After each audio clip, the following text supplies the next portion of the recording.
When we talk about the most dangerous psychological sign in Carl Jung's framework, we're not referring to a personality type, a zodiac symbol, or a temperament category. We're talking about something far more intimate and unavoidable, the shadow. Jung believed that the shadow is the hidden counterpart to the self we present to the world. The disowned qualities, impulses, fears, and instincts that we push out of awareness because they threaten the story we want to believe about who we are. And the danger doesn't come from having a shadow, it comes from refusing to acknowledge it. The shadow forms quietly. It's built from every emotion we suppress, every trait we deny, every memory we avoid, every truth about ourselves we're not ready to face. Over time, it becomes an autonomous psychological force. Jung said that the shadow behaves like an independent personality with its own motives and energy. And when we fail to integrate it, it becomes unpredictable, emerging in anger, jealousy, moral superiority, self-sabotage, or destructive choices that feel strangely foreign, as if someone else within us is steering the wheel. But the shadow doesn't erupt suddenly. It leaks. It shows up in the irritation we feel toward people who display qualities we think we don't have. It appears in the patterns we repeat, even after promising ourselves we'd change. It hides behind the criticism we direct at others, especially the people who unknowingly mirror our own disowned traits. The mind's most elegant trick is convincing us that what we dislike in others has nothing to do with us. Jung insisted the opposite. Whatever irritates us in someone else is usually a clue about what we're unwilling to confront within ourselves. This is why the shadow is so dangerous, not because it is inherently negative, but because it's invisible to the person it controls. If someone is aware of their flaws, their impulses, their insecurities, they can work with them, they can grow, but if they deny them, those same forces operate unconsciously, often with far more intensity. The person who insists they are never angry is usually the one who has explosive outbursts. The one who claims perfect selflessness may secretly manipulate others for admiration.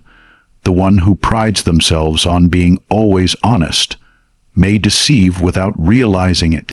When the conscious self claims purity, the shadow reacts by expressing the very opposite in more extreme forms. Jung believed that the true measure of psychological maturity is not how positively one presents oneself, but how deeply one has explored the parts they would rather avoid. To know your shadow is to know your capacity for darkness, and paradoxically, this is what allows a person to act with genuine integrity.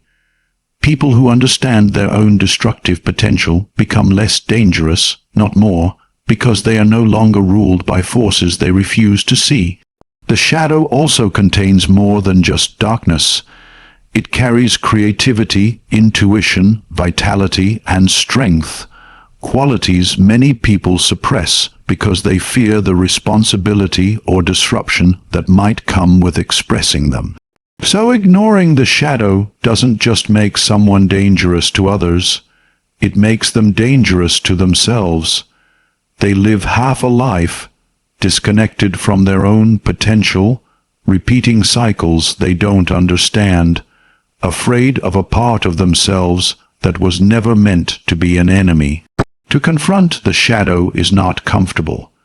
It requires humility, honesty, and the courage to admit that we are not simply who we say we are. But the alternative is far more dangerous: to walk through life unaware of the forces shaping our thoughts, our emotions, and our decisions. The most powerful step a person can take is to look inward without flinching, to meet the parts of themselves they've avoided, and to reclaim the energy they once pushed into the dark. Because what remains unconscious does not disappear, it simply waits for the moment to act on our behalf. If the shadow is the inner source of danger, projection is the mechanism that releases that danger into the world. Jung saw projection as one of the mind's most subtle escapes from self-awareness. Instead of acknowledging the qualities we dislike or fear within ourselves, we relocate them onto someone else. We take an internal conflict and make it external. What was once a private struggle becomes a public battlefield, and we convince ourselves that the problem exists out there, never in here. This is why projection is not merely a psychological quirk. It is a distortion of reality that can shape relationships, decisions, and entire worldviews. Projection begins with a refusal to recognize something about ourselves, a motive we don't want to admit, a desire we don't want to feel, a truth that challenges our carefully constructed persona. And once that refusal takes root, the psyche finds a target. We meet someone who embodies the trait we've buried, and suddenly they become the object of our irritation, resentment, or judgment. Jung pointed out that projection is never random, it is always meaningful. The qualities that provoke us in others are precise indicators of our own psychological blind spots. What makes projection so dangerous is that it feels absolutely real. If you're angry, you know you're angry. But if you project your anger onto someone else, you genuinely believe they are the one acting aggressively or unfairly. The projection operates beneath awareness, creating a loop where you react to an illusion you unconsciously created. This can lead to arguments that seem pointless, misunderstandings that escalate, and grudges that last years, all because the real conflict is internal, not interpersonal. Jung noted that entire relationships can be built upon projections. A person might fall in love not with the actual individual in front of them, but with the projected ideal they've placed onto that person, their own unlived potential, their own forgotten dreams. And the opposite happens too. Someone becomes a villain in our story simply because they resemble a part of ourselves we refuse to acknowledge. In both cases, projection deprives us of authentic connection. We don't see others as they are. We see them as mirrors for our unconscious. This mechanism also plays a role in the collective. Groups, nations, communities, all can project their unknown traits onto perceived outsiders. Jung warned that when an entire society refuses to confront its shadow, it seeks enemies to carry that burden. The dangerous other becomes the container for everything the group cannot admit about itself. History provides countless examples of how destructive this can be. But projection doesn't only create conflict, it also blocks growth. As long as we believe the problem is someone else, we avoid the discomfort of self-examination. We stay trapped in the same emotional loops, convinced that the world is doing something to us rather than recognizing that we are participating in the pattern. Jung often emphasized that reclaiming a projection is a profound moment of psychological maturity. It requires the humility to ask, what does my reaction to this person reveal about me? When we withdraw our projections, something remarkable happens. The world becomes clearer. People become more real. We begin to recognize our own responsibility in the dynamics we create. And most importantly, reclaiming projections restores personal power. Because the moment we stop assigning our inner conflicts to others, we gain the ability to resolve them within ourselves. The challenge is that projection is automatic while awareness is deliberate. It asks us to pause when we feel strong reactions. It asks us to question the story we are telling ourselves. And it asks us to consider that the qualities we condemn in others may be exactly the ones we need to integrate in ourselves. If the shadow is the hidden danger, projection is the moment it steps into the world. And the truth is simple. We reclaim our lives the moment we reclaim the parts of ourselves we've been trying to see in someone else. Another danger Jung warned about emerges when the ego begins to expand beyond its proper limits. Ego inflation is not loud or theatrical at first. It often begins quietly, with the subtle belief that we have finally figured ourselves out, that we are above certain flaws, or that we are somehow exempt from the moral or psychological complexities that challenge other people. It's the moment when someone believes they see themselves with perfect clarity, unaware that this very belief is the clearest sign they do not. Jung described the ego as a necessary structure, a kind of organizing principle that allows us to function in the world. But he also stressed that the ego must remain proportionate to the larger psyche. When the ego forgets that it is only a part of the whole, it begins to claim authority it does not possess. It begins to believe it is the entire self. The inflated ego rejects the shadow, dismisses doubts, and insists that the person is already complete. And nothing is more dangerous than a person who believes they have no inner work left to do. This inflation can take many forms. Sometimes it shows up as moral superiority, the sense that one's intentions are always pure, that one's perspective is always the rational or righteous one. Sometimes it takes the shape of spiritual inflation, where a person believes they have awakened or transcended in a way that places them above ordinary human tendencies. Jung considered this especially treacherous, because spiritual language can easily disguise psychological blind spots. Other times, ego inflation appears in intellect, where someone becomes convinced that the complexity of their thoughts is proof of their accuracy. But regardless of the form it takes, the psychological structure is the same. The ego expands while the shadow grows more neglected, more distant, and more powerful. What makes ego inflation particularly dangerous is that it cuts off the individual from feedback. A person whose ego is inflated cannot truly listen, because listening requires the humility to admit that another perspective might contain truth. They cannot genuinely self-reflect, because self-reflection threatens the inflated narrative they've constructed. They cannot grow, because growth demands acknowledging limitation. The ego becomes rigid, defensive, and fragile. Jung compared the inflated ego to a soap bubble, shimmering with the illusion of light, yet vulnerable to the smallest puncture. In relationships, an inflated ego can be devastating. It creates a dynamic where conflict is always someone else's fault, where vulnerability feels like weakness, and where empathy is replaced by certainty. The person becomes more concerned with maintaining their image than understanding others or understanding themselves.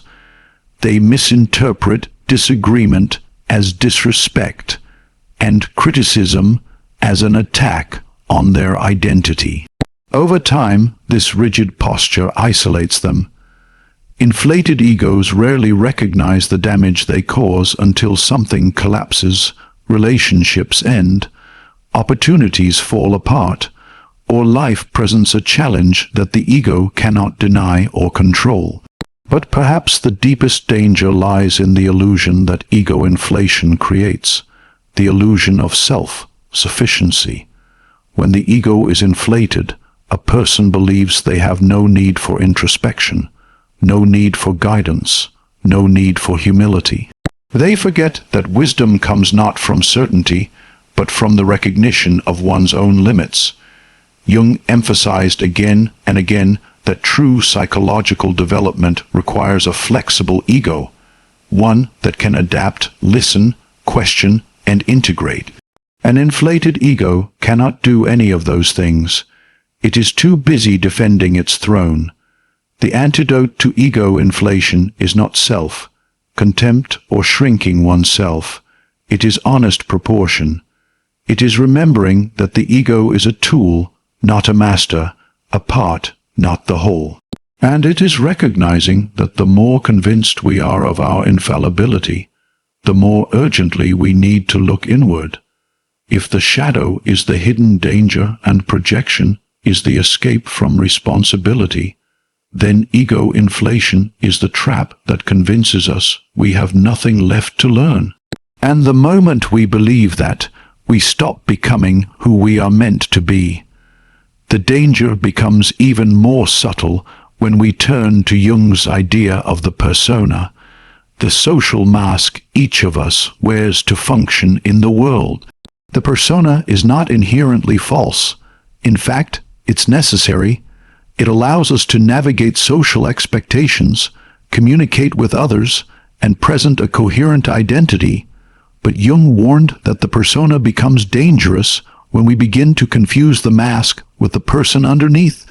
The moment we start believing that our public image is our true self, we lose contact with the deeper layers of our psyche, and that disconnection can quietly distort our choices, our relationships, and our sense of meaning. The persona is shaped by culture, family, roles, and the demands placed upon us. From a young age, we learn which traits are rewarded and which ones are criticized.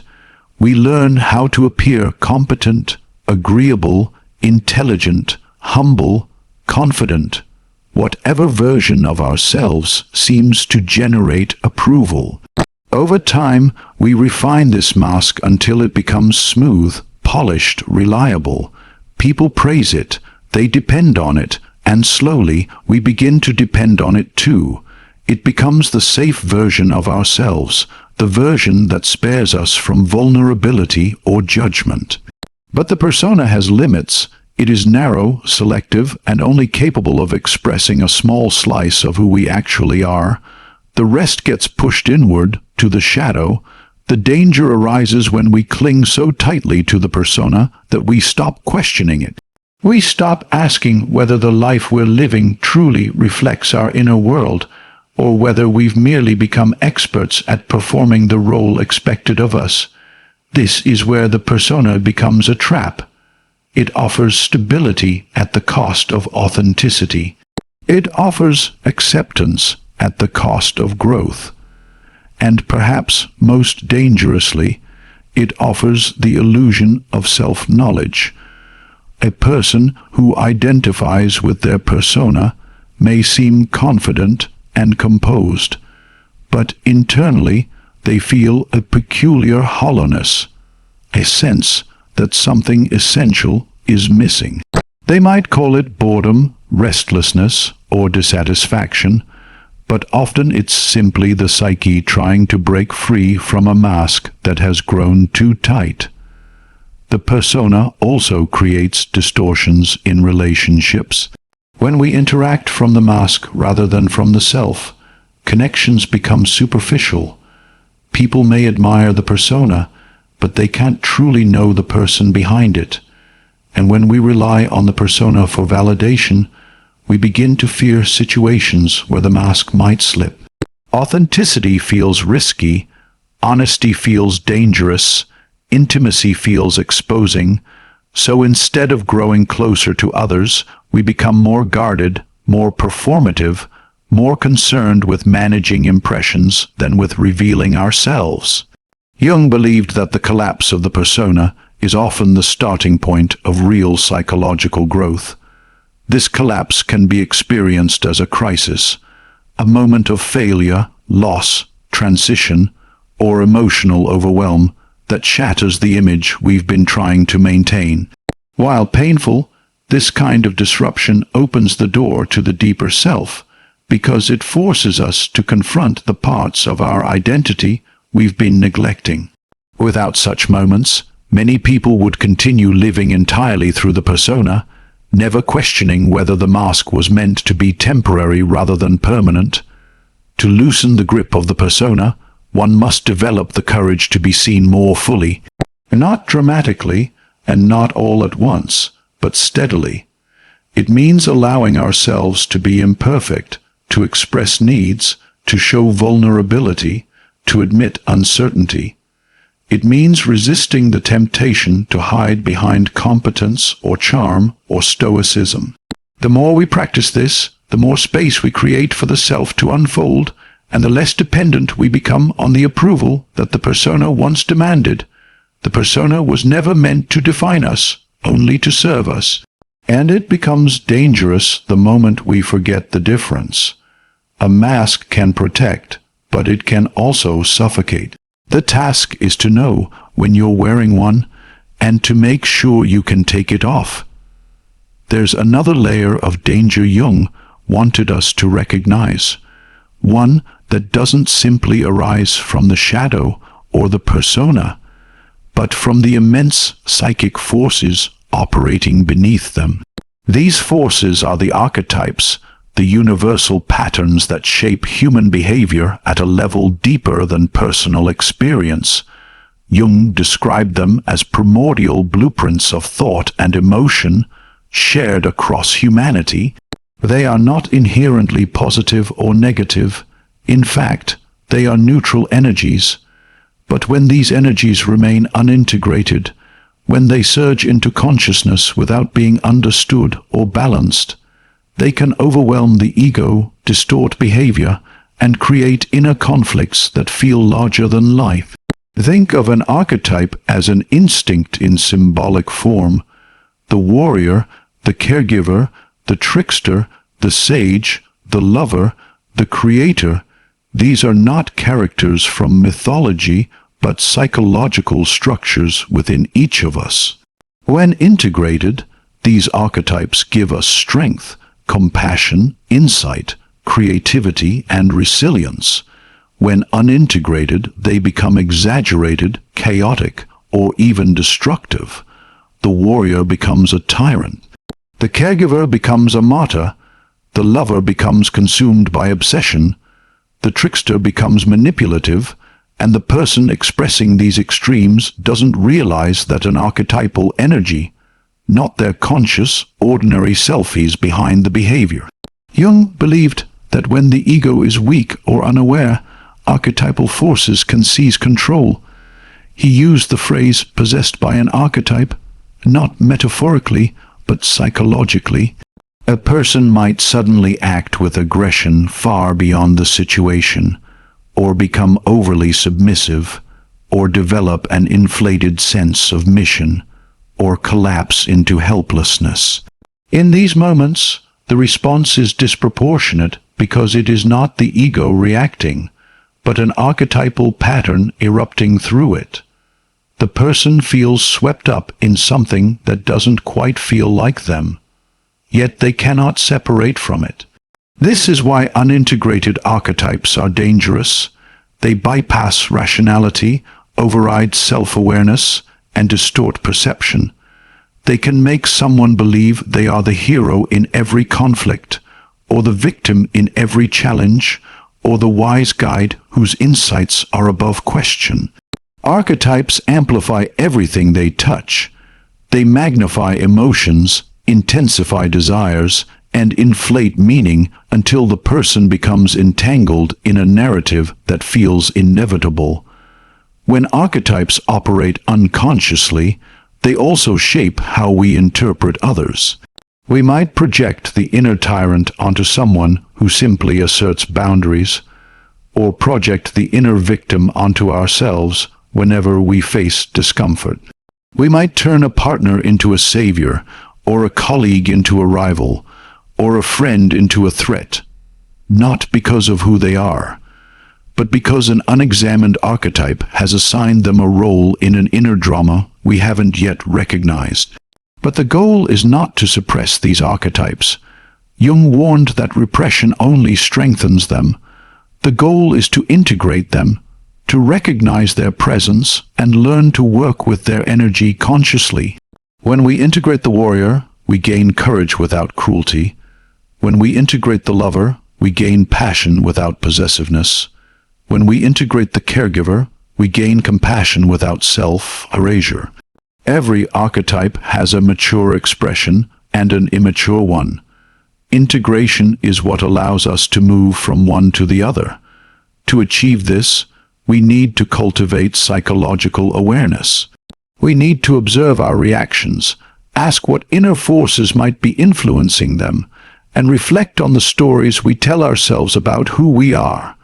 Jung believed that the more conscious we become, the more harmoniously these energies can coexist within us. The ego grows stronger not by denying these forces, but by learning to relate to them, by becoming a mediator rather than a victim of archetypal intensity. When we ignore these inner figures, they direct our lives from the shadows. When we engage with them, they become allies on the path of individuation, contributing their strength rather than dominating our will. The task is simple but profound. Recognize the forces within you before they decide to act without you. All of these dangers, shadow denial, projection, ego inflation, the persona trap, and unintegrated archetypes, point to one central truth in Jung's work. The greatest threat to psychological well-being is the refusal to walk the path of individuation. Individuation is Jung's term for the lifelong process of becoming whole, of integrating the conscious and unconscious parts of the psyche, of allowing the self to unfold in its fullness rather than remaining confined to the narrow limits of habit, fear, or social expectation. And the danger of avoiding this journey is not simply stagnation. It is the slow erosion of authenticity, clarity, and inner coherence. Individuation demands that we face ourselves honestly. It requires confronting the shadow rather than pretending we are above it. It asks us to withdraw our projections and reclaim what we've scattered across the world. It calls us to deflate the ego's illusions and question the validity of our own certainty. It invites us to loosen the persona's grip and rediscover the parts of ourselves we've hidden for the sake of acceptance. And it challenges us to engage with the archetypal forces within us so they can serve our development rather than dominate it. This is not a comfortable process. Jung never promised that individuation would be easy. He described it as a dialogue between the ego and the deeper self, a constant negotiation between who we think we are and who we are capable of becoming. Many people avoid this path precisely because it threatens the structures that give them a sense of stability. The persona offers approval. Ego inflation offers confidence. Projections offer simplicity. Unintegrated archetypes offer intensity. The shadow offers familiarity, even when it is destructive. In their own ways, each of these forces promises something that feels easier than growth, but the cost is high. When we avoid individuation, we begin to feel that life is happening to us rather than unfolding through us. We repeat patterns we don't understand. We seek purpose in places that cannot provide it. We rely on external validation instead of inner alignment. And eventually, the psyche rebels. It sends signals, discontent, anxiety, conflict, dreams that disturb, impulses that contradict our conscious intentions. These are not signs of failure. They are invitations. Jung saw them as messages from the unconscious, calling us back to the path we've avoided. The journey toward individuation is not about perfection. It's about integration. It's about becoming someone who can hold complexity without collapsing into extremes. Someone who can acknowledge their darkness without becoming consumed by it, and recognize their potential without becoming inflated by it. It's about aligning the inner world with the outer one, so that our actions, decisions, and relationships reflect who we truly are rather than who we think we must be. individuation also restores a sense of meaning. Jung believed that meaning is not something we discover externally, but something that emerges naturally when we are aligned with our inner truth. When we live in a way that honors all parts of ourselves, light and dark, personal and archetypal, we experience a deeper sense of purpose that is not dependent on achievement or recognition. It is the quiet, steady confidence that comes from knowing we are on the right path, even when the path is difficult, and perhaps most importantly, individuation reconnects us with our humanity. It reminds us that we are not machines to be optimized or roles to be performed, but multidimensional beings capable of transformation. It restores humility by showing us how much we do not know, and strength by showing us how much we can grow. It restores compassion by revealing the struggles we share with others, and courage by revealing the resilience we carry within. Avoiding this journey might seem easier in the short term, but it leaves us fragmented. Engaging with it may be challenging, but it leads to a life that is real, and there is no substitute for that. If the greatest danger is refusing to become who we are, then the greatest act of courage is simply to begin.